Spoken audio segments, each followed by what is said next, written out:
In studying logical fallacies, after a while, I realized that they all could be put into three categories. The three categories being assumptions, false definitions, and abusive language. And I've shared this observation with others, but have not received any, acknowledgement or thanks or anything like that from the academic community. Um, Not that I care about that, but I just bring it up now because it's interesting in that it is an example of the logical fallacy that I wanted to talk about here, which is the fallacy that is basically just assuming that the answer must be complex. So the name of this fallacy is the complexity bias. Pretty straightforward, right? You have a bias that things have to be complex. So in my analysis of logical fallacies, I discover that they all fit into these three categories, and also realize that that makes sense on a deeper psychological level because there's three modes of decision making, and these three categories of logical fallacies correspond to those three modes of decision making. So we make decisions with logic, we make decisions based on belief, and we also utilize our conscience or morality. And so the three categories correspond to those three modes of decision making. The assumption category is an example of irrationality, right? All assumptions are actually irrational. So it's a misuse of the logic faculty. The false definition or false equivalency category corresponds with the belief mode of decision making, right? Again, it's the wrong use of it, so it's a false belief.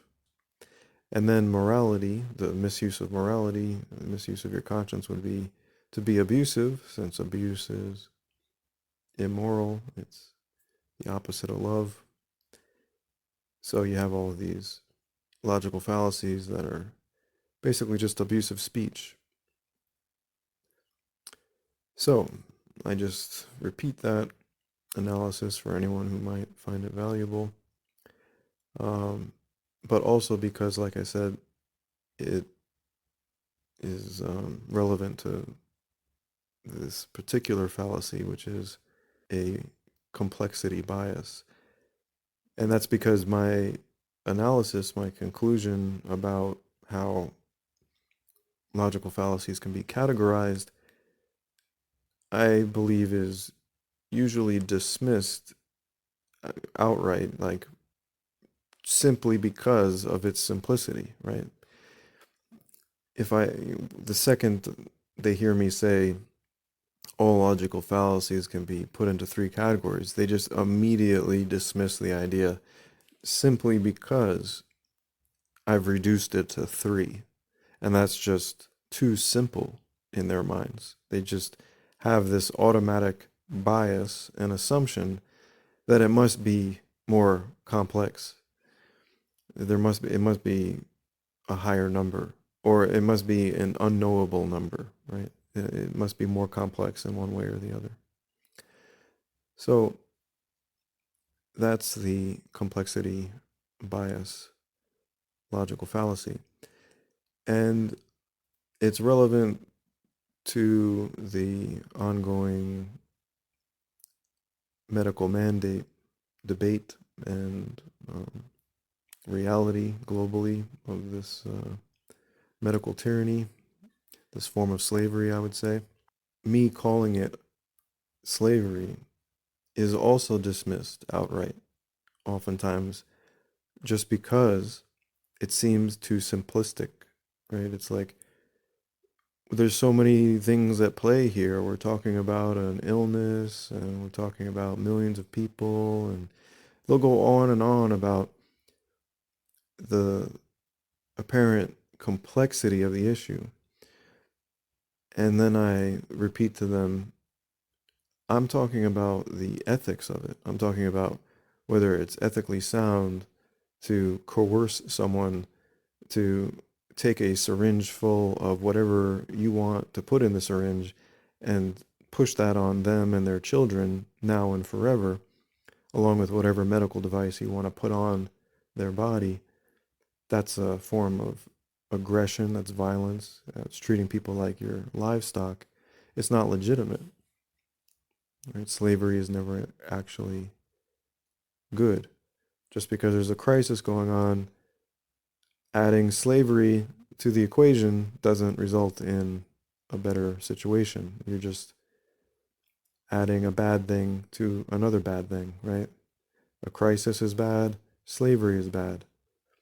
And so the way I'm explaining it now, too, someone again would probably say that's too simplistic.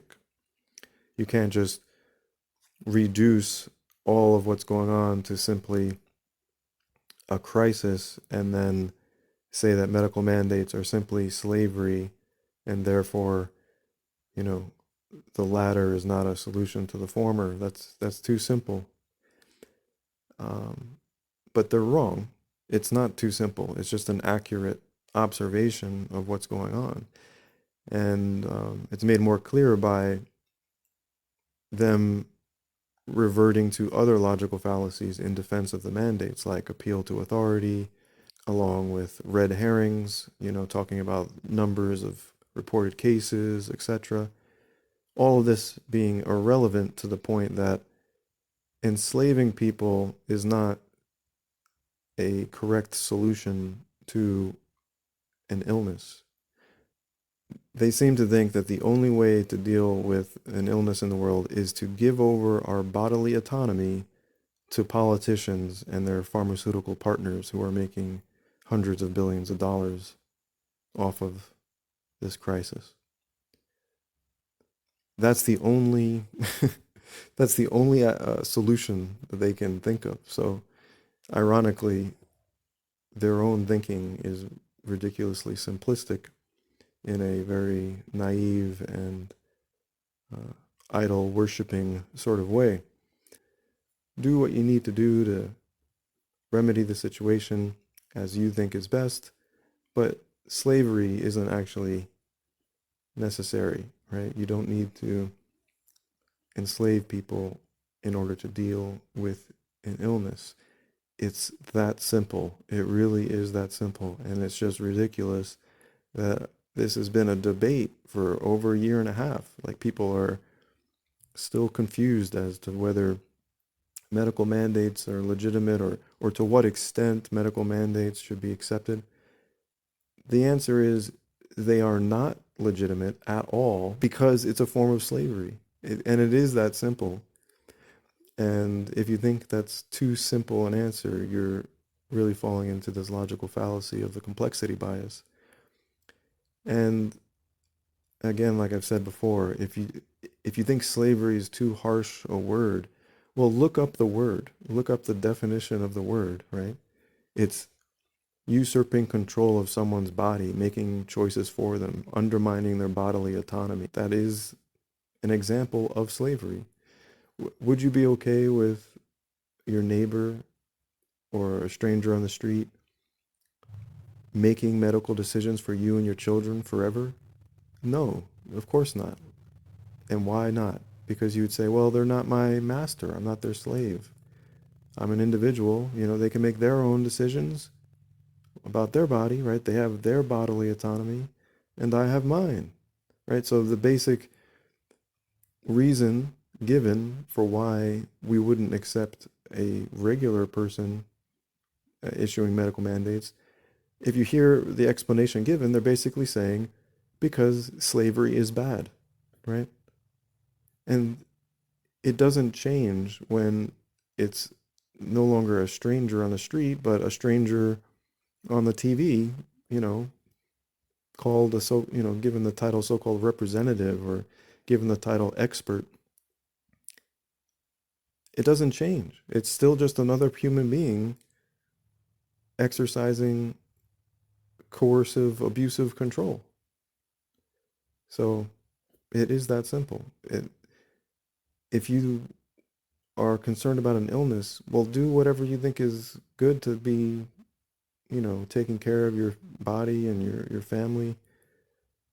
But why would you think that slavery is an acceptable component of our reaction to an illness? It's absurd. And that absurdity, uh, strangely, the people that follow this absurdity oftentimes think that they're more intelligent simply because they're not coming to a simple conclusion like this is a form of slavery, slavery is evil, this should be rejected from the outset and never allowed, this should stop immediately and never be allowed to occur again. Rather than making that intelligent conclusion and statement, they go on with all of these logical fallacies in defense of medical mandates. There's something called Occam's razor, right? Which is the idea that oftentimes the simplest conclusion is the correct one. It's like that idea has gone out the window in favor of the seemingly complex issue of pandemics and what's the best way to deal with them. As far as, nutrition, medicine, that is a complex area to investigate and we can talk about and debate. But what is not complex is whether slavery is acceptable or not. The answer is no. It has always been no since the beginning of time, and it will continue to always be no forever. So that's very simple. All right, I hope that you now understand this logical fallacy, if you didn't already, known as a complexity bias, and you'll be looking out for it arising in your own mind and in conversation with others or in debate with others or in observing, the arguments of other people, especially when they're trying to defend slavery. All right, thanks for listening.